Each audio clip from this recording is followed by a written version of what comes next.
Avenger. The road to crime ends in a trap that justice sets. Crime does not pay.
The Avenger, sworn enemy of evil, is actually Jim Brandon, a famous biochemist.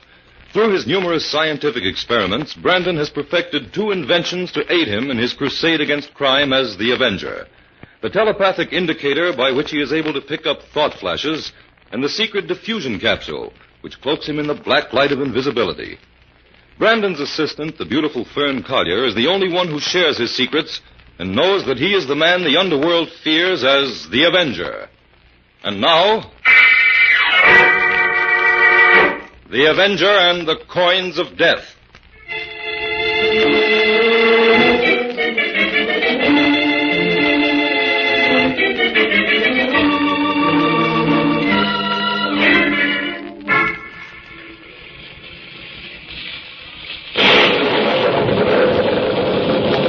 Madam Yanina? Yes?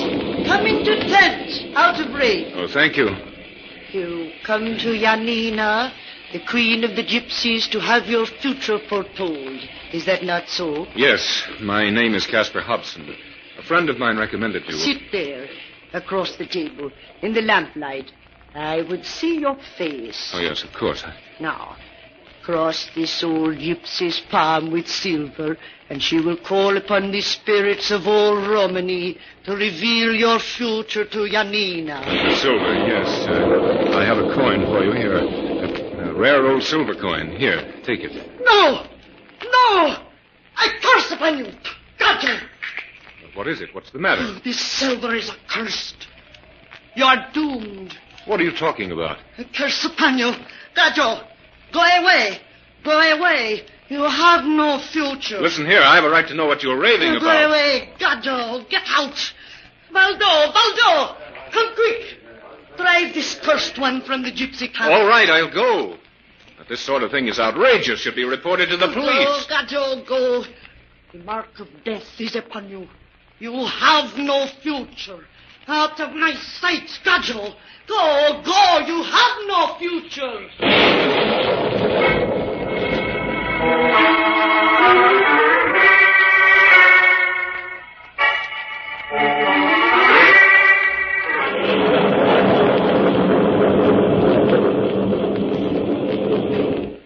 Climb in the car, quick, Casper.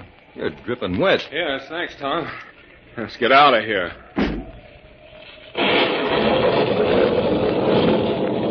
Casper, you're shaking like a leaf. What's the matter? Start driving, I'll tell you. Now, what is it? Well, that old hag of a gypsy woman. She drove me out. You mean she wouldn't tell your fortune? That's right, Tom. She shrieked at me like a madwoman. Told me I had no future. Oh, that's nothing to get so upset about, Casper. Probably her stock way of getting rid of customers after she gets her money. Yeah, that's what I would have thought, too. Except she didn't take my money. She didn't take your money. No, she threw it away from her as though it had a plague on it. Then she started shouting that I had no future. Oh, don't take it so seriously, Casper. All this fortune-telling is a bunk anyway. I'm surprised you ever bothered driving out here over this muddy country road in this weather. Well, business worries can drive a man to any extreme, Tom, and I am worried. Now, look, Casper, you're on the very threshold of $1 million. Why, that C3M you've invented will revolutionize the whole industry. That's just the trouble. It'll drive hundreds of established companies out of business and make a legion of enemies for me. Be careful, Tom. Tom, you almost went off the road there. The cliff drops sheer all along here. Yeah, it's raining so hard I can hardly see. This muddy road's as slippery as glass. Well, take it easy. My nerves are bad enough as it is. Ah, good dinner will fix you up, Casper. We're coming to the summit of the hill now. It won't be so bad from there on in. Yeah. Gee, look at that rain. Yeah. Hey, Tom, we've got a flat. Steady the car. I can't. We're skidding. The brakes won't hold. We're going over the cliff. Jump, Tom, jump!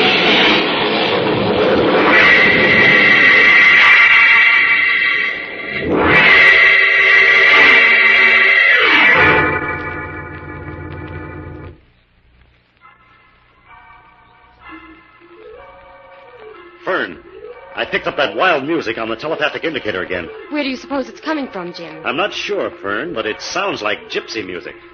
Could be coming from that gypsy camp several miles out of town. Fern, quick, turn up the volume a little. Yes, Jim. What happened, Jim? Suddenly, right in the midst of the music, there was a crashing sound, and then complete silence. Maybe the storm cut off the reception. That's not very likely, Fern. Telepathic messages aren't usually affected by elemental disturbances. When the indicator suddenly loses contact with a strong impression like that, it usually means that the thought itself has been terminated by Oh, violence. stay with it, Jim. Looks like this may be something important.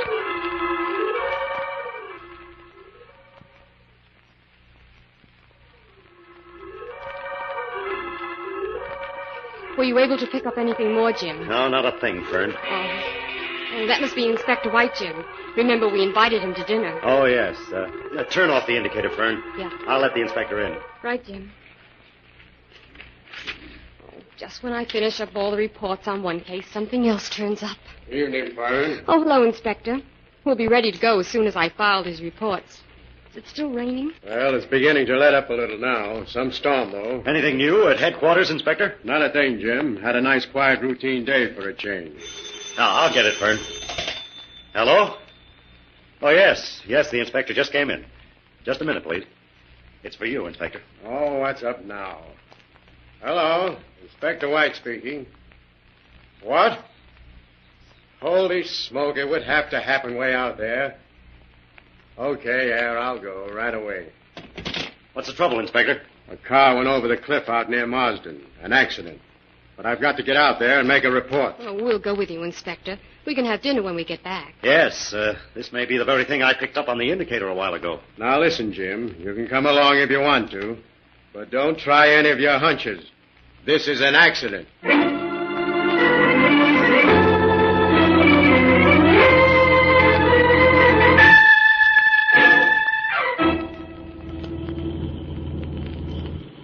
Jim, isn't this the road we took to the scene of the accident last night? That's right, Fern. Oh, why are we coming out here again? Jim, you're holding back on me. What are you up to? Well, I did a little checking when I got home last night, Fern, and discovered that this Hobson accident was the second to occur at that same spot within a few months. Oh, in other words, you're suspicious? Yes. But this is a very dangerous piece of road, Jim, and in wet weather I can easily see how a car might skid over the side. Yes, but what was that car doing out here last night? This is really a private road, and no one in his right mind would drive over it in a storm if there were any other way of reaching his destination. Well, this is all farmland around here. Here's the spot where the car went over the cliff. I want to take a look around. Come on, Fern. What are you looking for, Jim? The tires on that car were badly ripped.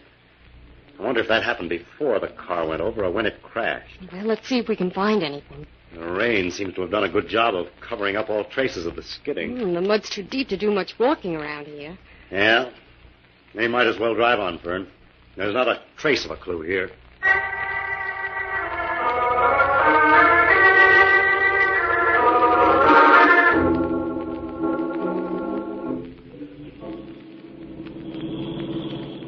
Look, Jim. There's a fork in the road just ahead. Yeah, and there's a mailbox there, too. I want to see the name on it. Oh, I think you're making a mountain out of a molehill, Jim.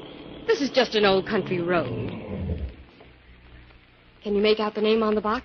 Yeah, it's Philip Peters. Now what? Do we drive up that road and call on Farmer Philip Peters? No, we don't. First, we'll investigate the other fork in the road. Well, nothing as invigorating as a morning drive in the country, I always say. Only when I think of all the work I have to do on those laboratory reports, I can't enjoy it as I should. Look, Fern, over there. Oh, it's a gypsy camp. I thought they were located somewhere in this section. Now this motor trip is beginning to make a little sense. Listen. Can you hear music? Oh, yes. It's nice, isn't it? Nice.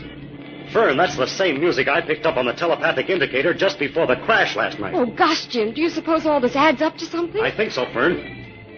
Come on. Jim, do you think it's a good idea to go barging in on these gypsies? Well, we'll soon find out. Oh, look, Jim. Yeah? There's an old gypsy woman standing in front of that first tent. She's giving us a dirty look. Let's see if she'll give us any information. Stop, Valdo! Stop music! Stop music, I say! Make circle, gypsies. Make wrong circle. Oh, Jim, I don't like this. Those gypsies look menacing. What do strangers want from gypsies? A little information. Oh, you want fortune told. Across all Janina's palm with silver, and she will call upon the spirits of all Romany. No, you don't understand. It's not about myself I wish to ask. What then? What you want? I'm making inquiries about the accident that occurred near here last night. Gypsies don't know anything. Did 2 men come here last night about 7 o'clock? You're from police? Yes, I'm connected with the police. So you'd better tell me what you know. What's she saying, Jim? I don't know. Answer in English. What did you say? Gypsies know nothing. Go away. Let gypsies alone. Not until you answer my question. Were there 2 men here last night? Yes. One man come, the other wait in car. What did the man want? He want gypsy to tell him future. Yes, and what did you tell him? What can I tell him? He is cursed. He has no future. How did you know that? You didn't read that in his palm. I will say nothing more. Then I think you better come with us. Maybe the police can make your talk down at headquarters. No. I'm in Speak in English. The accursed must die. You cannot blame gypsies. Maybe not, but you know more than you're telling. Oh, Jim, I think we'd better get out of here. Go away, Gato. Go away. Things will go better with you if you'll come along with us quietly. No. I will not go. You always try to make trouble for gypsies. Oh, Jim, come on. Those men have clubs and they're closing in on us. Go away, Gato. Valdo, become Gato. Go away.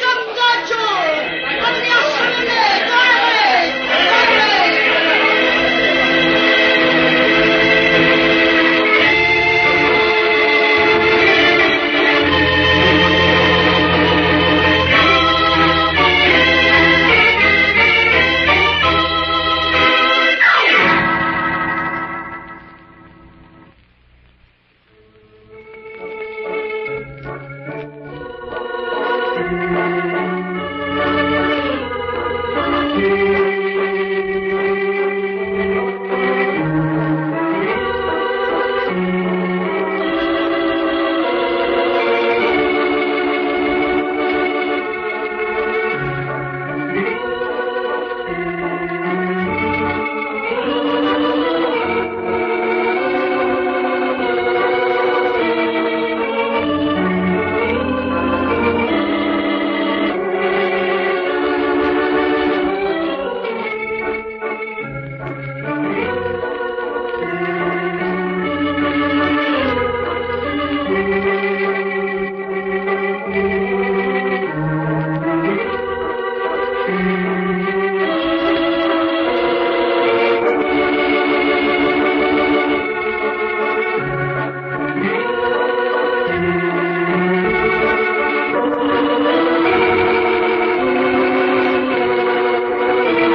back to the Avenger and the Coins of Death.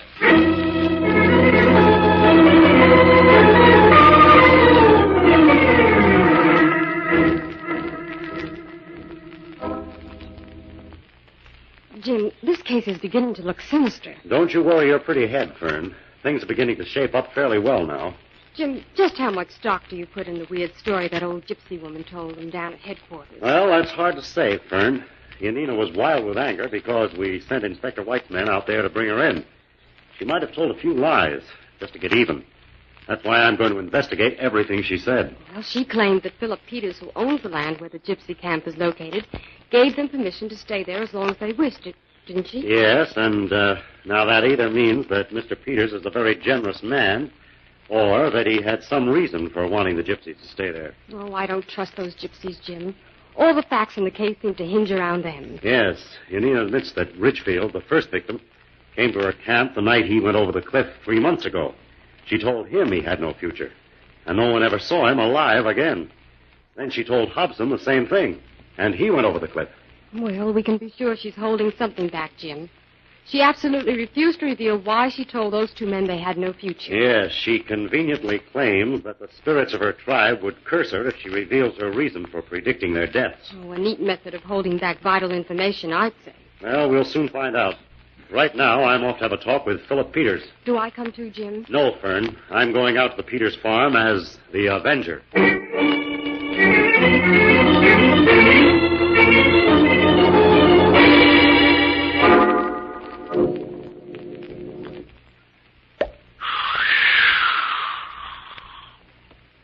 What's that? Who's in this barn? It's the Avenger, Peters. The Avenger? Where are you? I can't see you. No, but you can hear me, Peters. Well, what do you want? I haven't done anything.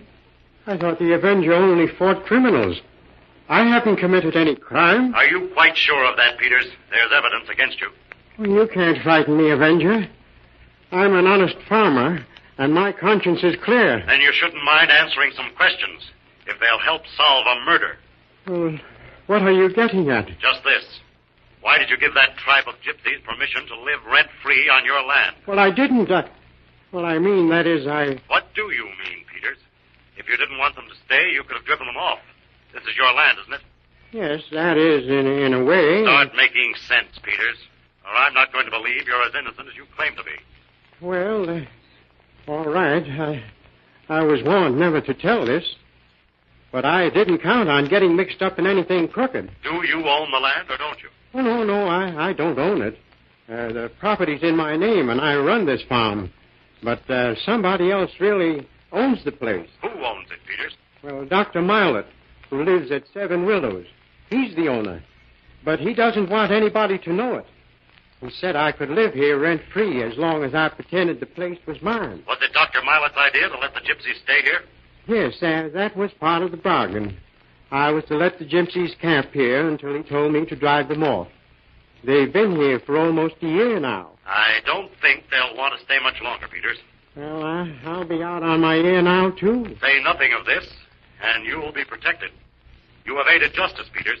But remember, you must say nothing of this encounter with the Avenger.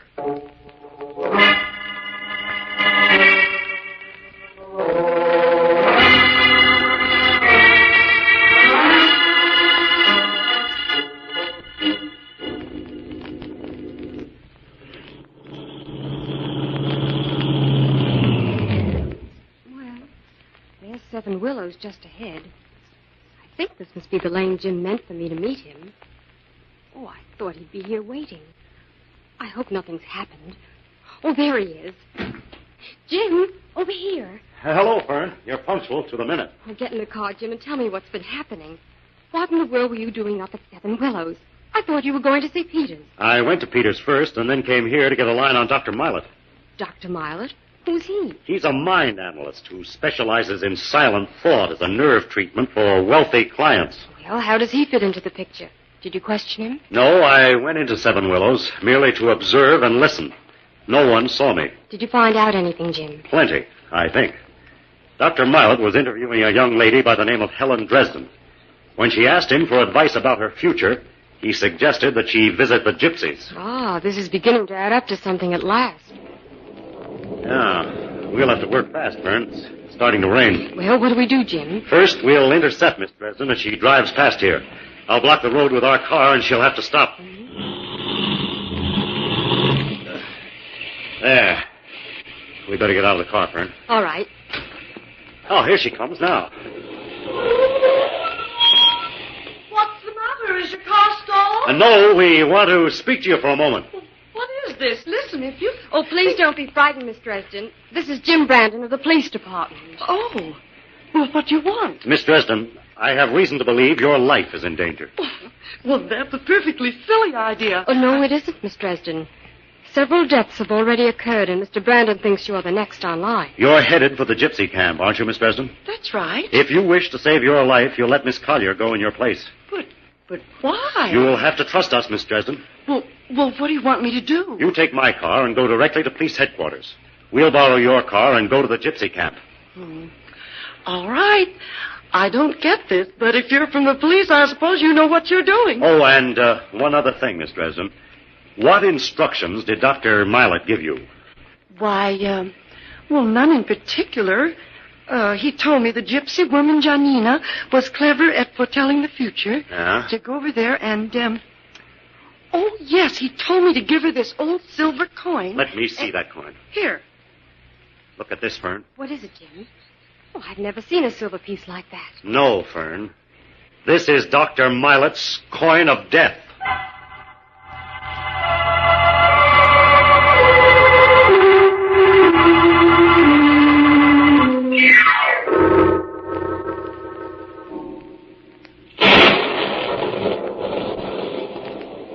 That's Yanina's tent, Fern.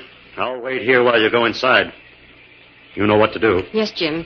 This should only take a minute. Madame Yanina? Madame Yanina, may I come inside? Yes? Come.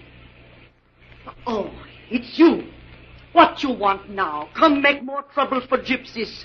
No, Madame Yanina. I want to have my future read. Now you make joke of gypsy. No, seriously. I want you to tell my fortune. Sit down, then. Cross the gypsy's palm with silver. Yes. Here's a coin. No! No! Oh, what's the matter? You are cursed! You have no future. Go away. Gato, go away. Oh, Madame Yanina. Oh, go. Go, you have no future. You have no future. Out of my sight, Gato. You will die. You will die.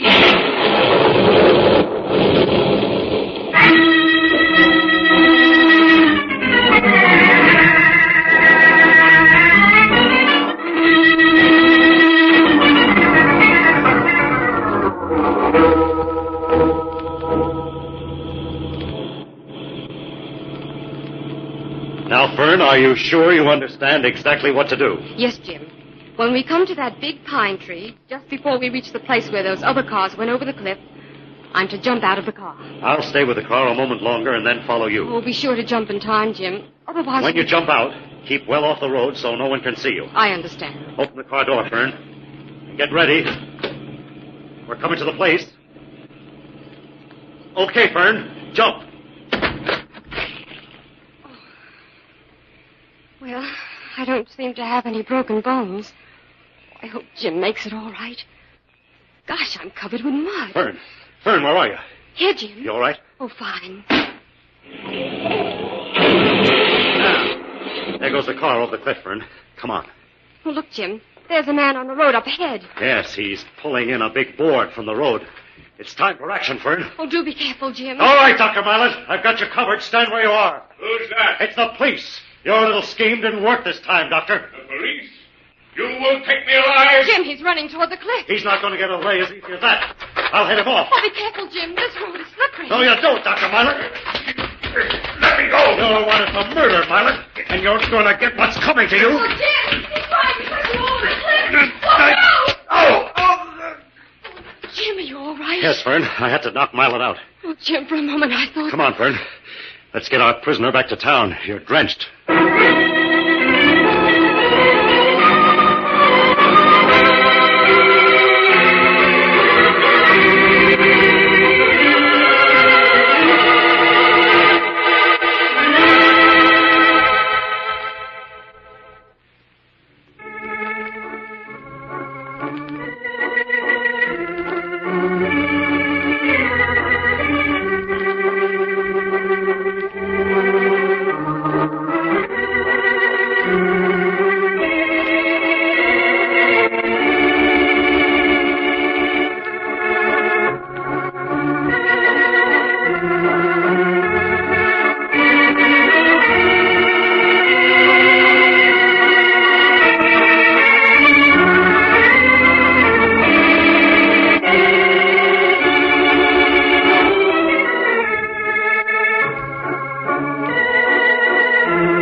Jim. There are just a few points I want to get clear before I speak to the reporters. Reporters, Inspector, so soon? Well, this is something hot, Jim.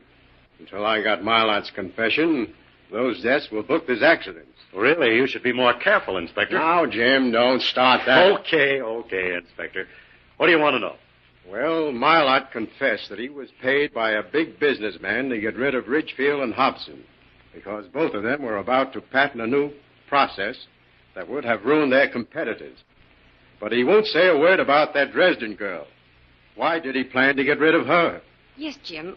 I don't understand that either. Helen Dresden was to inherit a fortune on her 25th birthday, which falls next week.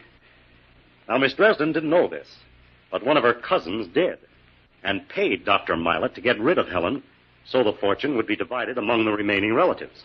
But, Jim, all this doesn't explain what part the gypsies played in the affair. The gypsies were the mysterious angle in the case, Fern. Actually, though, they had nothing to do with the murders. They didn't? No. Dr. Milat had the gypsies on that land in order to have an excuse to send his victims out on that deserted road. And while his victim visited the gypsy, Milat laid his trap. You see, he placed a big plank with long spikes in it across the road just at the summit of the cliff. And he covered the whole thing with mud so it couldn't be seen. Now, the road was very narrow there at the summit, and when the tires blew out, the car skidded enough to send it right over the cliff. And he always chose rainy weather for the job so that the car would be certain to skid and to make it look more like an accident. But those coins, what about them, Jim? The coins were just a precaution to cast suspicion on the gypsies in case the victim might survive the accident. But why did the old gypsy go wild at the very sight of those coins and tell everyone who offered them to her that he had no future? Because, Fern, those coins were exact copies of the silver Judas accepted for the betrayal. All gypsies have been taught to hate them and to believe that all who possess them are doomed. Well, I think I owe Yanina an apology. Her predictions proved true in this case, anyway. Those really were coins of death.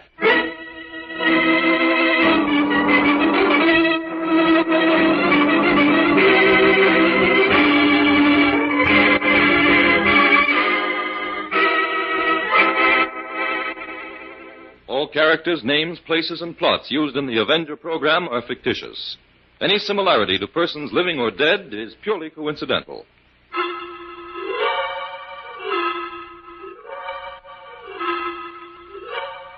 This is a thought. Remember, listen for another adventure of The Avenger.